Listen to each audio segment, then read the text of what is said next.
প্রথম থেকে শেষ পর্যন্ত, অর্থাৎ বিসমিল্লাহ বা থেকে শুরু করে সূরা নাসের শেষ পর্যন্ত পুরা কোরআনটাই নবীজির জিন্দেগি। বলেন সুবহানাল্লাহ। আমাদের নবী হয়েছে আউয়ালুল খলক। আমাদের নবী কি? আমাদের নবী হচ্ছে আউয়ালুল খলক। সর্বপ্রথম আমার নবীর রূহকে আল্লাহ সৃষ্টি করেছেন। সর্বপ্রথম আমার নবীর রূহকে আল্লাহ সৃষ্টি করেছেন। এখন কোরআনকে যদি জিজ্ঞেস করেন, হে কোরআন, নবীজি দুনিয়াতে আসার আগে তার নামটা কি ছিল? কোরআন বলে ওয়া মুবাশশিরাম বিরাসূলিন ইয়াতি মিন বা'দি ইসমিহি আহমদ। আচ্ছা, নবীজি দুনিয়াতে আসার পরে নামটা কি হয়েছে? কোরআন বলে মুহাম্মাদুর রাসূলুল্লাহ। আচ্ছা, নবীজি জন্মগ্রহণ করছেন কোথায়? কোরআন বলে লা উকসিমু বিহাযাল বালাদ। আচ্ছা, নবীজি বসবাস করতেন কোথায়? কোরআন বলে ওয়া হাযাল বালাদিল আমিন। আচ্ছা, নবীজির কথাবার্তাগুলো কেমন ছিল? কোরআন বলে ওমা ইয়ানতিকু আনিল হাওয়া ইন হুয়া ইল্লা ওয়াহয়ু ইউহা।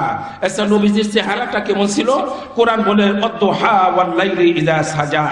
আচ্ছা, নবীজির সব সময় কথা বলতেন না, অনেক সময় নীরব থাকতেন। তাই নীরব থাকাটা কেমন ছিল?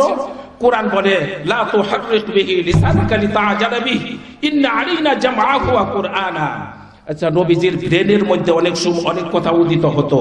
সেই উদিত হওয়াটা কেমন ছিল? কোরআন বলে ফালানুওয়াল্লিয়ান্নাকা কিবলাতান তারদাহা। আচ্ছা, নবীজির ডান হাতটা কেমন ছিল? কোরআন বলে ওমা রামাইতা ইয রামাইতা ওয়ালাকিন্নাল্লাহা রামা। নবীজির বাম হাতটা কেমন ছিল? কোরআন বলে ইয়াদুল্লাহি ফাওকা আইদিহিম। আচ্ছা, নবীজির চলাফেরাটা কেমন ছিল? কোরআন বলে কুল সিরু ফিল আরদ। আচ্ছা, নবীজির সিনাটা কেমন ছিল? কোরআন বলে আলাম নাশরাহ লাকা সাদরাক। আচ্ছা, নবীজির আদর্শটা কেমন ছিল? কোরআন বলে লাকাদ কানা লাকুম ফি রাসূলিল্লাহি উসওয়াতুন হাসানা। আচ্ছা, নবীজির চরিত্রটা কেমন ছিল? কোরআন বলে ওয়া ইন্নাকা লাআলা খুলুকিন আযীম। আচ্ছা, নবীজি যে ঘুম আসতেন সেই ঘুমটা কেমন ছিল? কোরআন বলে ইয়া আইয়ুহাল মুযাম্মিলু কুমিল লাইলা ইল্লা কলিলা। আচ্ছা, নবীজি ঘুম আসলে আল্লাহ যে তাকে ডাক দিতেন সেই ডাকটা কেমন ছিল? কোরআন বলে ইয়া আইয়ুহাল মুদ্দাসসির কুম ফাআনজির। আচ্ছা, আমরা সকলেই জানি নবীজি বিবাহ শাদী করছেন। কথা কয় না? নবীজি বিবাহ শাদী করছেন। নবীজির স্ত্রী সম্পর্কে কোরআন তুমি কিছু জানো? কোরআন বলে ইয়া আইয়ুহান নাবিয়্যু কুল লি আজওয়াজিকা। আমরা আরো জানলাম নবীজির মেয়ে সন্তান ছিল, সেই সম্পর্কে কোরআন কিছু জানো? কোরআন বলে ইয়া আইয়ুহান নাবিয়্যু কুল লি আজওয়াজিকা ওয়া বানাতিকা। কোরআনকে আরো বলেন হে কোরআন, নবীজির শ্বশুর সম্পর্কে কিছু জানো? কোরআন বলে ওয়াল্লাযিনা মাআহু। শ্বশুর তো একজন না, আরো আছে। আশিদ্দাউ আলাল কুফার। নবীজির মেয়ের জামাই সম্পর্কে কোরআন কিছু জানো? কোরআন বলে রুহামাউ বাইনাহুম তারাহুম রুকআন সুজদান ইয়াবতাগুনা ফাদলাম মিনাল্লাহি ওয়া রিদওয়ানা। সুবহানাল্লাহ। কোরআনকে কি প্রশ্ন করবেন? আপনি যা করবেন প্রশ্ন সাথে সাথে জবাব দিয়ে দিবে। সুবহানাল্লাহ। কোরআনকে যদি জিজ্ঞেস করেন হে কোরআন তোমার বাড়ি কোথায়? কোরআন সঙ্গে সঙ্গে জবাব দিয়ে দেয় বাল হুয়া কুরআনুম মাজিদুম ফি লাউহিম মাহফুজ। আমার বাড়ি হচ্ছে লৌহে মাহফুজের মধ্যে। কোরআনের বাড়ি কোথায়? কোরআনের বাড়ি হচ্ছে লৌহে মাহফুজের মধ্যে। বলেন সুবহানাল্লাহ। কোরআন কেন এসেছে? কোরআন জবাব দেয় লা রাইবা ফীহি হুদাল লিল মুত্তাকিন। আমি এসেছি মুত্তাকিদের হেদায়েতের জন্য। বলেন সুবহানাল্লাহ। আবার যদি প্রশ্ন করেন কোরআন তুমি কবে এসেছো? কোরআন সঙ্গে সঙ্গে জবাব দেয়া দেয় শাহরু রমাদানাল্লাযী উনজিলা ফীহিল কুরআন। আমি কোরআন অবতীর্ণ হয়েছি, নাজিল হয়েছি মাহে রমজান মাসে। বলেন সুবহানাল্লাহ। আপনাদের প্রশ্ন আরো জাগে। বুঝলাম রমজান মাসে আসছো, রমজান মাসে কয় তারিখে আসছো? প্রশ্ন জাগে কিনা? কোরআন সঙ্গে সঙ্গে জবাব দিয়ে দেয় আমি কোরআন মাহে রমজান মাসে সবে কদরের রাতে অবতীর্ণ হয়েছি, নাজিল হয়েছি। বলেন সুবহানাল্লাহ। পৃথিবীতে এই পৃথিবীতে 200-র উপর রাষ্ট্র আছে। এক এক রাষ্ট্রের এক এক ভাষা রয়েছে। আমাদের বাংলাদেশের ভাষা হয়েছে বাংলা, ভারতের ভাষা হয়েছে হিন্দি, পাকিস্তানের ভাষা হয়েছে উর্দু, বিভিন্ন জায়গার বিভিন্ন রাষ্ট্রের বিভিন্ন ভাষা। কোরআনকে যদি জিজ্ঞেস করেন, হ্যাঁ কোরআন তুমি কোন ভাষায় অবতীর্ণ হয়েছ, কোরআন সঙ্গে সঙ্গে জবাব দিয়ে দেয়, ইন্না আনজালনাহু কুরআনান আরাবিয়্যান লাআল্লাকুম তাকিলুন।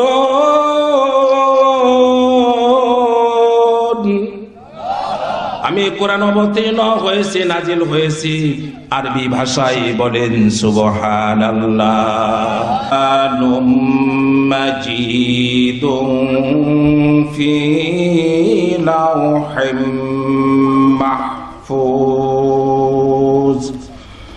وقال رسول الله صلى الله عليه وسلم خيركم من تعلم القرآن وعلمه أو كما قال عليه الصلاة والسلام. صدق الله العظيم وصدق رسوله النبي الكريم ونحن على ذلك لمن الشاهدين والشاكرين والحمد لله رب العالمين. একটু জিকির করি লা ইলাহা ইল্লাল্লাহ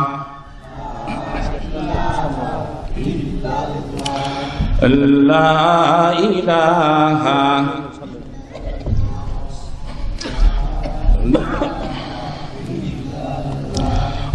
লা ইলাহা ইল্লাল্লাহ লা ইলাহা ইল্লাল্লাহ লা ইলাহা ইল্লাল্লাহ।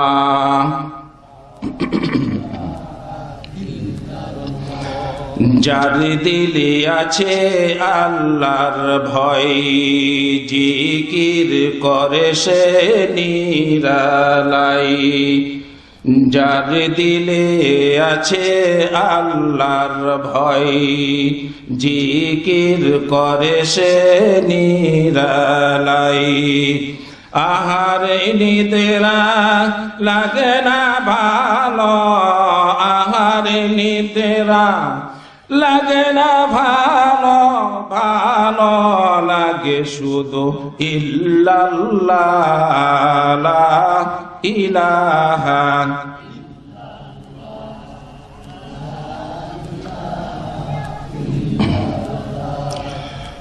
লা ইলাহা ইল্লাল্লাহ।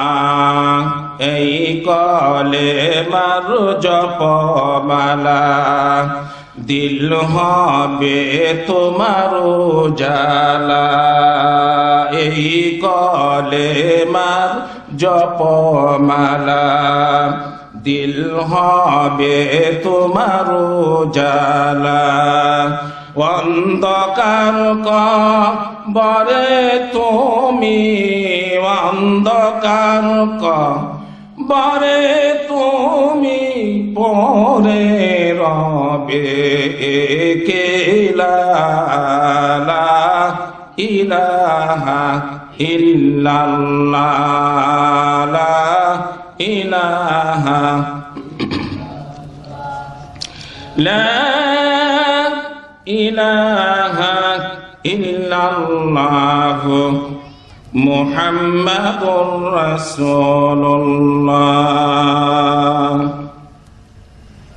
দারাকুমুল্লি জামে মসজিদের উন্নয়ন কল্পে আজকের এই মহতি পবিত্র অনুষ্ঠানের শ্রদ্ধেয় সভাপতি সম্মানিত হযরত উলামায়ে কেরাম, দূর দূরান্ত থেকে আগত দিনদার ইমানদার মুসলমান আমার ভাইরা, পর্দার অন্তরালে আমার মা ও বোনেরা, মহান আল্লাহ তাআলা, মহান আল্লাহ রব্বুল আলামিন তার দরবারে জানাচ্ছি অসংখ্য শুকর, যিনি আমাদেরকে মুসলমান করেছেন, যিনি তার হাবিবের রহমাতুল লিল আলামিনের উম্মত করেছেন, যিনি আজকে এই মহতি পবিত্র অনুষ্ঠানে যথাসময় উপস্থিত হয়ে কোরআন এবং হাদিস শরীফ থেকে কিছু আলোচনা করার এবং শোনার সুবর্ণ সুযোগ এনে দিয়েছেন, সেই মহান প্রভুর দরবারে শুকরিয়া জ্ঞাপন করছি।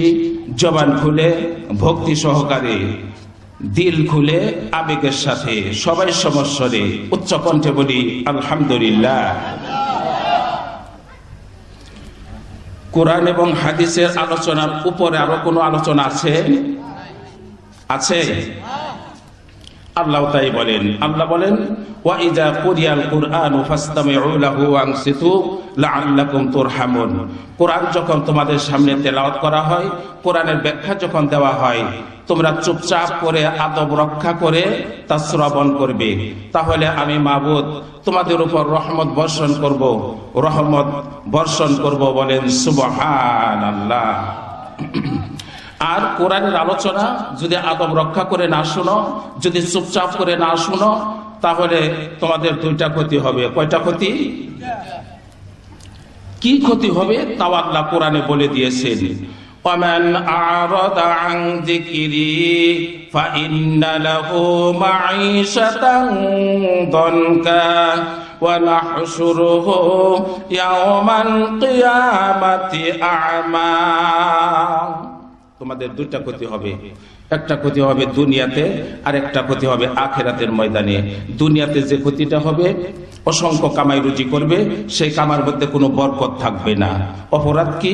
কোরআনের আলোচনা আদব রক্ষা করে শোনা নাই। আর একটা ক্ষতি হবে আখিরাতের ময়দানে, যেহেতু কোরআনের আলোচনা আদব রক্ষা করে শোনা নাই, সেহেতু কিয়ামতের ময়দানে তোমাকে অন্ধ করে উঠানো হবে। নাউজুবিল্লাহ। আসমানি কিতাবের মধ্যে উত্তম কিতাব হচ্ছে কোরআনুল কারীম। জোরে বলেন কি? জীবনের মধ্যে উত্তম জীবনী হচ্ছে নবী মুহাম্মদুর রাসূলুল্লাহ সাল্লাল্লাহু আলাইহি ওয়াসাল্লাম। মুহাম্মদ সাল্লাল্লাহু আলাইহি ওয়াসাল্লামের তারিফ, তার প্রশংসা, তার গুণগান গেয়ে পৃথিবীর কোনো মানুষ শেষ করতে পারবে না। এই যোগ্যতা আল্লাহ পাক কাউকে দেন নাই। উচ্চ কণ্ঠে বলেন সুবহানাল্লাহ। সারা দুনিয়ার সমস্ত নবী রাসূলদেরকে আল্লাহ রাব্বুল আলামিন যতগুলো মানিজ্যত দান করেছেন, সমস্ত মানিজ্যতগুলো একাত্র করে মুহাম্মদ সাল্লাল্লাহু আলাইহি ওয়াসাল্লামকে দান করা হয়েছে। বলেন সুবহানাল্লাহ। এই জন্য নবীজি বলেছেন, মুসা হয়েছে কারিমুল্লাহ, ইব্রাহিম হয়েছে খলিলুল্লাহ, আর আমি নবী হয়েছি হাবিবুল্লাহ। বলেন সুবহানাল্লাহ। তিনটা শব্দ বলছি, তিনটা শব্দের অর্থ আছে না নাই? মুসা হচ্ছে কালিমুল্লাহ, কালিমুল্লাহ শব্দের অর্থ হচ্ছে হযরত মুসা আলাইহিস সালাতু ওয়াস সালাম ডাইরেক্ট, সরাসরি, কোনো মাধ্যম ছাড়াই আল্লাহর সাথে সরাসরি কথা বলেছেন, এজন্য উনি হয়েছে কালিমুল্লাহ। বলেন সুবহানাল্লাহ। আর ইব্রাহিম হয়েছে খলিলুল্লাহ। হযরত ইব্রাহিম আলাইহিস সালাতু ওয়াস সালাম আল্লাহকে রাজি খুশি করার জন্য উনি অনেকগুলি পরীক্ষা দিয়েছেন। প্রত্যেকটা পরীক্ষায় উনি জিপিএ 5 পেয়েছে, গোল্ডেন পেয়েছে। বলেন সুবহানাল্লাহ। হযরত ইব্রাহিম আলাইহিস সালাতু ওয়াস সালাম নিজের কলিজার টুকরা একটাই মাত্র সন্তান আল্লাহকে রাজি খুশি করার জন্য আল্লাহর রাস্তায় কুরবানি দিতেও দ্বিধা করে নাই। কুরবানি হয় নাই সেটা ভিন্ন কথা, কুরবানি হয় নাই সেটা ভিন্ন কথা, কিন্তু আল্লাহকে দেখিয়ে দিয়েছে, আল্লাহ তোমার সামনে আমি স্যালেন্ডার। আল্লাহ রাব্বুল আলামিন বললেন, ওয়াত্তাখাযাল্লাহু ইব্রাহিমা খলিলা। হে ইব্রাহিম, আজকে তুমি যে পরীক্ষায় উত্তীর্ণ হয়েছো, এজন্য আমি আল্লাহ তোমাকে আমি আল্লাহর বন্ধু হিসাবে ঘোষণা করলাম। বলেন সুবহানাল্লাহ। আর আমাদের নবী হয়েছে হাবিবুল্লাহ। হাবিবুল্লাহ শব্দের অর্থ হচ্ছে আল্লাহ রাব্বুল আলামিন আমার নবীকে খুশি করার জন্য অনেক কিছু দিয়েছেন, এই জন্য উনি হয়েছে হাবিবুল্লাহ। বলেন সুবহানাল্লাহ। তার মধ্যে একটা দৃষ্টান্ত বলি। আল্লাহ রাব্বুল আলামিন তার প্রিয় হাবিবকে, আমাদের নবীকে অনেক কিছু দিয়েছেন। এর মধ্যে সামান্য একটা দৃষ্টান্ত বলি। সূর্য যেখান থেকে উদিত হয় এবং যেখানে অস্তমিত হয়, এই প্রতি 24 ঘন্টার মধ্যে পৃথিবীতে যত মসজিদ আছে, প্রত্যেকটা মসজিদে প্রতি মিনিটে মিনিটে আজান হচ্ছে, প্রতি মিনিটে মিনিটে আল্লাহর সাথে আল্লাহর রাসূলের নাম উচ্চারিত হচ্ছে। বলেন সুবহান। কথা ঠিক না বেঠি? এই জন্য কিয়ামতের ময়দানে সর্বপ্রথম আমাদের নবী বেহেশতে যাবেন। আমাদের নবী যতক্ষণ পর্যন্ত বেহেশতে না যাবেন ততক্ষণ পর্যন্ত অন্য কোন নবীরা বেহেশতে যেতে পারবে না। আবার যতক্ষণ পর্যন্ত বেহেশতের সম্মুখে সমস্ত নবী রাসূল দিশাহারা হয়ে দাঁড়ায় থাকবে, যতক্ষণ পর্যন্ত আমাদের নবী মুহাম্মদুর রাসূলুল্লাহ সাল্লাল্লাহু আলাইহি ওয়াসাল্লাম বেহেশতে আগে না যাবে ততক্ষণ পর্যন্ত অন্য কোন নবীরা বেহেশতে যেতে পারবে না। আবার যতক্ষণ পর্যন্ত সেই নবীর উম্মতেরা যতক্ষণ পর্যন্ত বেহেশতে না যাবে ততক্ষণ পর্যন্ত অন্য কোন নবীর উম্মতেরা বেহেশতে যেতে পারবে না। আমরা হইছি সেই নবীর উম্মত। সেই নবীর উম্মত হতে আমরা খুশি নেবে যাক, কম না বেশি? সেই নবীর উম্মতের কত দাম, কত ইজ্জত, কত সম্মান একটা ঘটনার মাধ্যমে আমি বুঝিয়ে দিই আপনাদেরকে। আপনারা ইদ্রিস নবীর নাম শুনছেন? ইদ্রিস নবীর নাম শুনেন নাই? দেখছেন কেউ? আমিও দেখি নাই। হযরত ইদ্রিস আলাইহিস সালাতু ওয়াস সালাম জীবনভর রোজা রাখতেন। আর ইফতারের প্যাকেটটা বেহেশত থেকে জিবরাইলের মাধ্যমে ইফতারের আগ মুহূর্তে ইদ্রিস আলাইহিস সালাতু ওয়াস সালাম দরজার সামনে পৌঁছে দিতেন। বলেন সুবহানাল্লাহ। হযরত আজরাইল আলাইহিস সালাতু ওয়াস সালাম আল্লাহকে ডেকে বলে, আল্লাহ, আপনার পয়গাম্বর ইদ্রিস জীবনভর রোজা রাখে, আর ইফতারির প্যাকেটটা বেহেশত থেকে ইফতারির আগ মুহূর্তে জিবরাইলের মাধ্যমে আপনি পৌঁছিয়ে দেন, তার সাথে একটু আমি সাক্ষাৎ করব। আল্লাহ বললেন, ঠিক আছে, যাও। আজরাইল আলাইহিস সালাতু ওয়াস সালাম ইদ্রিস নবীর দরজার সামনে এসে বলতেছে, আসসালামু আলাইকা ইয়া ইদ্রিস, আসসালামু আলাইকা ইয়া ইদ্রিস। ইদ্রিস আলাইহিস সালাতু ওয়াস সালাম দরজা খুলে ডাক দিয়ে বলতেছে, মান আনতা, কে তুমি? মান আনতা, কে তুমি? আজরাইল বলে যে আমি আজরাইল। এখন বলেন তো ভাই, আমার আপনার দরজার সামনে আজরাইল আইসা যদি বলে যে আমি আজরাইল আসছি, কি রকম আরাম লাগবো? কথা কয় না? কি রকম আরাম লাগবো? পয়গম্বর তো ভয় নাই, ভীতি নাই। আজরাইলকে আমার হায়াতে জিন্দেগি শেষ হয়ে গেছে, জি না হুজুর? আপনি জীবন ভর রোজা রাখেন, আল্লাহ তাআলা খুশি হইয়া ইফতারের আগ মুহূর্তে বেহেশত থেকে জিবরাইলের মাধ্যমে ইফতারি প্যাকেটটা পৌঁছিয়ে দেয়। এজন্য আপনার সাথে সাক্ষাৎ করতে আসছি, আপনার সাথে একটু বন্ধুত্ব স্থাপন করতে আসছি। ইদ্রিস নবী মনে মনে কয়, আজরাইল আবার মানুষের বন্ধু হয়? ঠিক আছে, তুমি আমার বন্ধু হতে পারো, তবে আমার 3টা শর্ত। কয়টা শর্ত?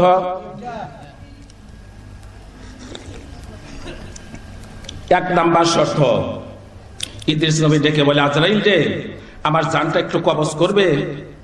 আমি দেখতাম মৃত্যুর যন্ত্রণা কত ভয়াবহ, আর সেই যন্ত্রণা অনুভব করে আমি বেশি বেশি করে আল্লাহর ইবাদত করতাম।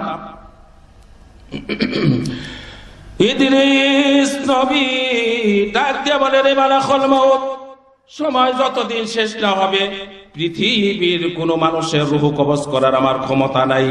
তবে সময় যখন শেষ হয়ে যাবে রে ইদ্রিস, পৃথিবীর কোন মানুষকে আমি আজরাইল 1 সেকেন্ডের সময় দেই না। ইযা জা আজালুহুম লা ইস্তাখিরুনা সাআতাও ওয়া লা ইস্তাকদিমুন। সময় যতদিন শেষ না হবে পৃথিবীর কোন মানুষের রূহ কবজ করার আমার ক্ষমতা নাই। তবে আমি পারি, আল্লাহ রব্বুল আলামিন যদি আমাকে পারমিশন দেন, আল্লাহ যদি পারমিশন দেয় তাহলে তোমার রূহটা আমি কবজ করতে পারি। আল্লাহ রাব্বুল আলামিন ডাকতে পারে, আজরাইল রে, ইদ্রিস নবীর জানটা তুমি কবজ করো। আমার ভাইয়েরা, ইদ্রিস নবীর রূহটা কবজ করে যখন আজরাইল হাতের মুঠার মধ্যে রেখে দিয়েছে, ইদ্রিস নবীর মৃতদেহ জমিনের মধ্যে পড়ে রয়েছে। আবার কিছুক্ষণ পর রূহটা যখন ছেড়ে দিয়েছে, ইদ্রিস নবী জীবিত হয়েছে। ইদ্রিস নবী থর থর থর থর থর থর করে কাঁপতেছে। ডাক দিয়ে বলে, আজরাইল, ইদ্রিস নবী ভাই, আপনি কেন থর থর থর থর করে কাঁপতেছেন? আপনার কি হয়েছে? ইদ্রিস নবী ডাক দিয়ে বলে, আজরাইল রে, তুমি যখন আমার রূহটা কবজ করলা রে আজরাইল, আমার মনে হলো রে আমার কলিজাটা খান খান হয়ে গেছে, আমার কলিজাটা টুকরা টুকরা হয়ে গেছে রে মালাকুল মউত আজরাইল। ডাক দেওয়া আজরাইল, ইদ্রিস নবী ভাই, পৃথিবীতে আমি যত রূহ কবজ করেছি, আপনাকে যত আরামে আমি কবজ করেছি, এত আরামে পৃথিবীতে আমি কারো রূহ কবজ করি নাই। এই যদি হয় আরাম, কষ্ট না জানি কত কষ্ট, কথা ঠিক না? 1 নম্বর শর্ত শেষ। 2 নম্বর শর্ত, ইদ্রিস নবী ডাক দেওয়ালের মালাকুল মউত, আর একটি আবদার, আমার রক্ষা করতে হবে দুজকের মধ্যে, আমাকে একটু নিবে, আমি নিজের চোখে দেখবো দুজক কত বড় কঠিন জায়গা। দুজকের কষ্ট অনুভব করে আমি ইদ্রিস বেশি বেশি করে আল্লাহর ইবাদত করব। হযরত আজরাইল আলাইহিস সালাতু ওয়াস সালাম ইদ্রিস নবীকে নিয়ে দুজকের দিকে রওনা হচ্ছে। দুজকের কাছাকাছি যখন চলে গেছে, দুজকের আগুনের লেলিহান যখন আসতেছে, এই দৃশ্য দেখে ইদ্রিস আলাইহিস সালাতু ওয়াস সালাম ডেকে বলে, আজরাইল রে, আমার আর দুজক দেখার শখ মিটে গেছে, আমার শেষ আর একটি আবদার, আমাকে একটু বেহেশতের ভিতরে নিবে, বেহেশতের নাজ নিয়ামত দেখে আমি ইদ্রিস নবী বেশি বেশি করে আল্লাহর ইবাদত করতাম।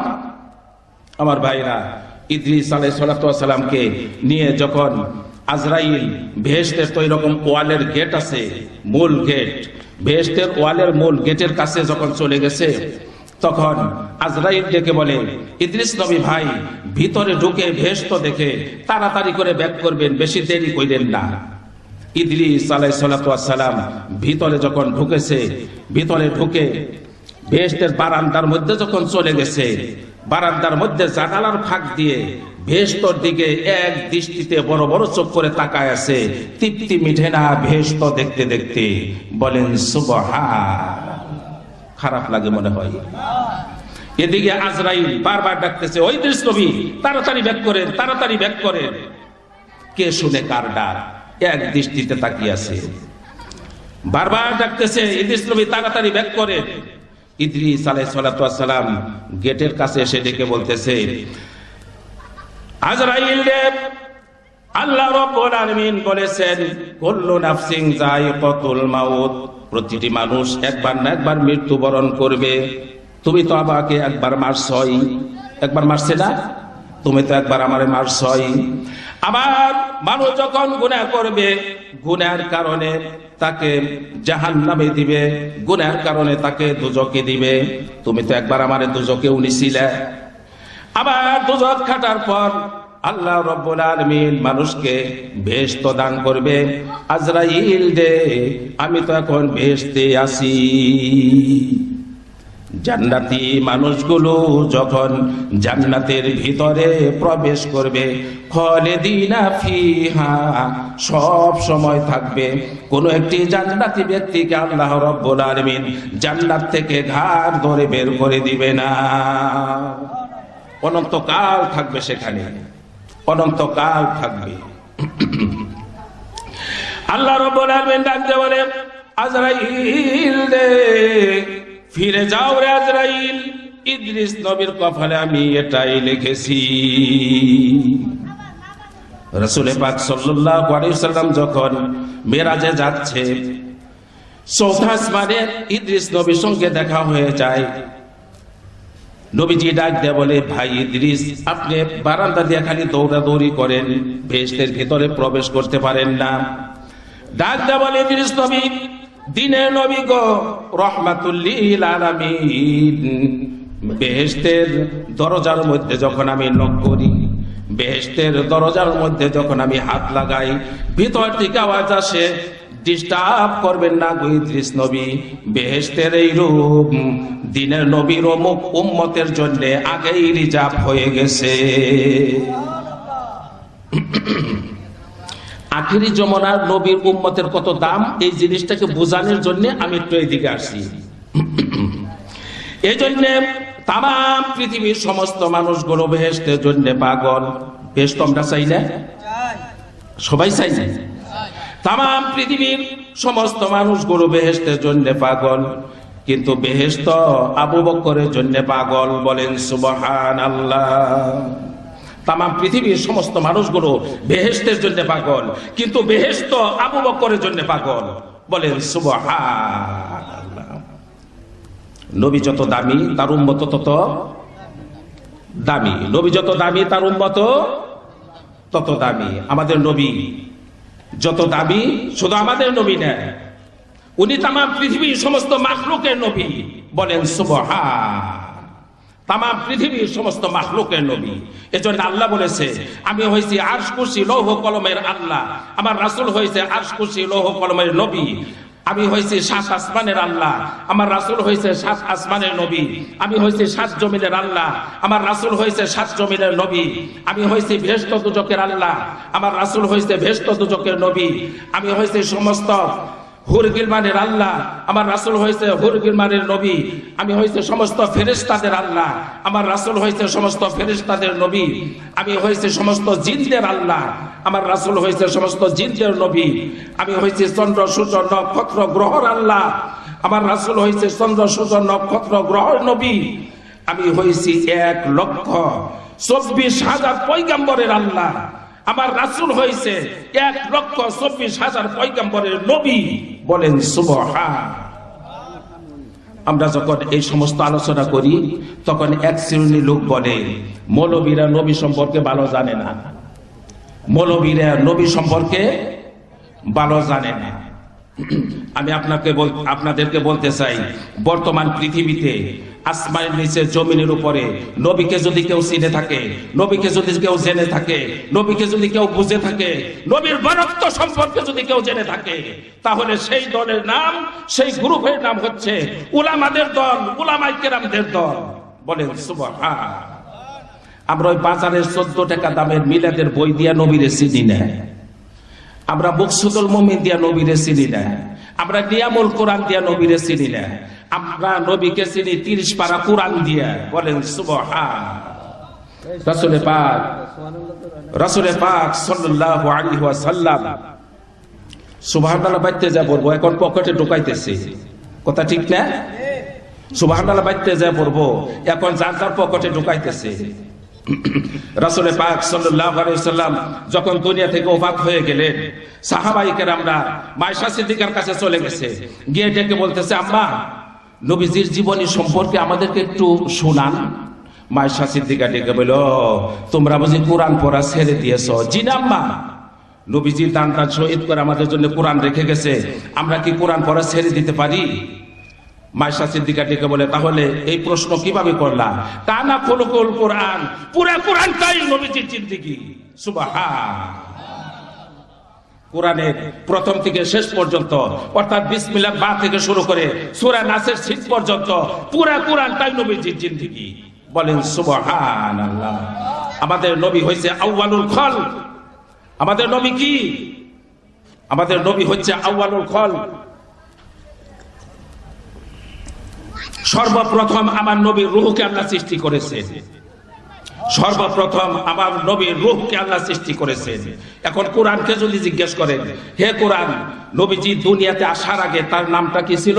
কোরআন বলে ওয়া মুবাশশিরাম বিরাসূলিন ইয়াতি মিন বা'দি ইসমিহি আহমদ। আচ্ছা, নবীজি দুনিয়াতে আসার পরে নামটা কি হয়েছে? কোরআন বলে মুহাম্মাদুর রাসূলুল্লাহ। আচ্ছা, নবীজি জন্মগ্রহণ করছেন কোথায়? কোরআন বলে লা উকসিমু বিহাযাল বালাদ। আচ্ছা, নবীজি বসবাস করতেন কোথায়? কোরআন বলে ওয়া হাযাল বালাদিল আমিন। আচ্ছা, নবীজির কথাবার্তাগুলো কেমন ছিল? কোরআন বলে ওমা ইয়ানতিকু আনিল হাওয়া ইন হুয়া ইল্লা ওয়াহয়ু ইউহা। আচ্ছা, নবীজির চেহারাটা কেমন ছিল? কোরআন বলে ওয়াদ-দুহা ওয়াল লাইলি ইযা সাজা। আচ্ছা, নবীজির সব সময় কথা বলতেন না, অনেক সময় নীরব থাকতেন, তাই নীরব থাকাটা কেমন ছিল? কোরআন বলে লা তুহাররিক বিহি লিসানাকা লিতা'জালা বিহি ইন্না আলাইনা জামআহু ওয়া কুরআনা। আচ্ছা, নবীজির ব্রেনের মধ্যে অনেক সময় অনেক কথা উদিত হতো, সেই উদিত হওয়াটা কেমন ছিল? কোরআন বলে ফালানুওয়াল্লিয়ান্নাকা কিবলাতান তারদাহা। আচ্ছা, নবীজির ডান হাতটা কেমন ছিল? কোরআন বলে ওমারো মাইতা ইজরা মাইতা ওয়ালাকিন্নাল্লাহা রাবা। নবীজির বাম হাতটা কেমন ছিল? কোরআন বলে ইয়াদুল্লাহি ফাওকা আইদিহিম। আচ্ছা, নবীজির চলাফেরাটা কেমন ছিল? কোরআন বলে কুল সিরু ফিল আরদ। আচ্ছা, নবীজির সিনাটা কেমন ছিল? কোরআন বলে আলাম নাশরাহ লাকা সাদরাক। আচ্ছা, নবীজির আদর্শটা কেমন ছিল? কোরআন বলে লাকাদ কানা লাকুম ফি রাসূলিল্লাহি উসওয়াতুন হাসানাহ। আচ্ছা, নবীজির চরিত্রটা কেমন ছিল? কোরআন বলে ওয়া ইন্নাকা লাআলা খুলুকিন আযীম। আচ্ছা নবীজি যে ঘুম আসতেন সেই ঘুমটা কেমন ছিল? কোরআন বলে ইয়া আইয়ুহাল মুযাম্মিলু কুমিল লাইলা ইল্লা কলিলা। আচ্ছা নবীজি ঘুম আসলে আল্লাহ যে তাকে ডাক দিতেন সেই ডাকটা কেমন ছিল? কোরআন বলে ইয়া আইয়ুহাল মুদ্দাসসির কুম ফাআনজির। আচ্ছা আমরা সকলেই জানি নবীজি বিবাহ শাদী করছেন, কথা কয় না? নবীজি বিবাহ শাদী করছেন। নবীজির স্ত্রী সম্পর্কে কোরআন তুমি কিছু জানো? কোরআন বলে ইয়া আইয়ুহান নাবিয়্যু কুল্লি আজওয়াজিকা। আমরা আরো জানলাম নবীজির মেয়ে সন্তান ছিল, সেই সম্পর্কে কোরআন কিছু জানো? কোরআন বলে ইয়া আইয়ুহান নাবিয়্যু কুল্লি আজওয়াজিকা ওয়া বানাতিকা। কোরআনকে আরো বলেন হে কোরআন নবীজির শ্বশুর সম্পর্কে কিছু জানো? কোরআন বলে ওয়াল্লাযিনা মাআহু। শ্বশুর তো একজন আরো আছে, আশিদ্দাউ আলাল কুফার। নবীজির মেয়ের জামাই সম্পর্কে কোরআন কিছু জানো? কোরআন বলে রুহামাউ বাইনাহুম তারাহুম রুকআন সুজদাা ইয়াবতাগুনা ফাদলাম মিনাল্লাহি ওয়া রিদওয়ানা। সুবহানাল্লাহ। কোরআনকে কি প্রশ্ন করবেন আপনি? যা করবেন প্রশ্ন সাথে সাথে জবাব দিয়ে দিবে। সুবহানাল্লাহ। কোরআনকে যদি জিজ্ঞাসা করেন হে কোরআন তোমার বাড়ি কোথায়? কোরআন সঙ্গে সঙ্গে জবাব দিয়ে দেয় বাল হুয়া কুরআনুম মাজিদুম ফি লাউহিম মাহফুজ। আমার বাড়ি হচ্ছে লৌহে মাহফুজের মধ্যে। কোরআনের বাড়ি কোথায়? কোরআনের বাড়ি হচ্ছে লৌহে মাহফুজের মধ্যে। বলেন সুবহানাল্লাহ। কোরআন কেন এসেছে? কোরআন জবাব দেয় লা রাইবা ফীহি হুদাল লিল মুত্তাকিন। আমি এসেছি মুত্তাকিদের হেদায়েতের জন্য। বলেন সুবহানাল্লাহ। আবার যদি প্রশ্ন করেন কোরআন তুমি কবে এসেছো? কোরআন সঙ্গে সঙ্গে জবাব দেয়া দেয় শাহরু রমাদানাল্লাযী উনজিলা ফীহিল কুরআন। আমি কোরআন অবতীর্ণ হয়েছি নাজিল হয়েছি মাহে রমজান মাসে। বলেন সুবহানাল্লাহ। আপনাদের প্রশ্ন আরো জাগে, বুঝলাম রমজান মাসে আসছো, রমজান মাসে কয় তারিখে আসছো? প্রশ্ন জাগে কিনা? কোরআন সঙ্গে সঙ্গে জবাব দিয়ে দেয় আমি কোরআন মাহে রমজান মাসে সবে কদরের রাতে অবতীর্ণ হয়েছি নাজিল হয়েছি। বলেন সুবহানাল্লাহ। পৃথিবীতে এই পৃথিবীতে 200-র উপর রাষ্ট্র আছে, এক এক রাষ্ট্রের এক এক ভাষা রয়েছে। আমাদের বাংলাদেশের ভাষা হয়েছে বাংলা, ভারতের ভাষা হয়েছে হিন্দি, পাকিস্তানের ভাষা হয়েছে উর্দু, বিভিন্ন জায়গার বিভিন্ন রাষ্ট্রের বিভিন্ন ভাষা। কোরআনকে যদি জিজ্ঞেস করেন হে কোরআন তুমি কোন ভাষায় অবতীর্ণ হয়েছ? কোরআন সঙ্গে সঙ্গে জবাব দিয়ে দেয় ইন্না আনজালনাহু কুরআনান আরাবিয়্যান লাআল্লাকুম তাকিলুন।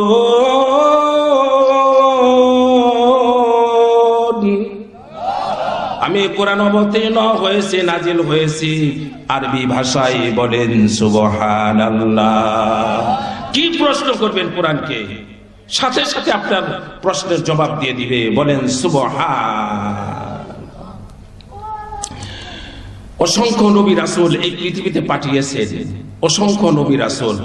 আর প্রত্যেক নবীর কলেমার দাওয়াত কিন্তু একটাই ছিল, ভিন্ন ভিন্ন কলেমার দাওয়াত ছিল না, একটাই দাওয়াত ছিল। দুনিয়ায় শান্তি আখিরাতে মুক্তি পেতে হলে জীবনের সর্বক্ষেত্রে আল্লাহ তাআলাকে একমাত্র ইলাহ মেনে নিতে হবে। এখন কবি হুজুর ইলাকারে কয় আল্লাহ তাআলাকে একমাত্র ইলাহ, মুহাম্মদ সাল্লাল্লাহু আলাইহি ওয়াসাল্লামকে একমাত্র আদর্শ নেতা হিসেবে মেনে নেন। বলেন সুবহান।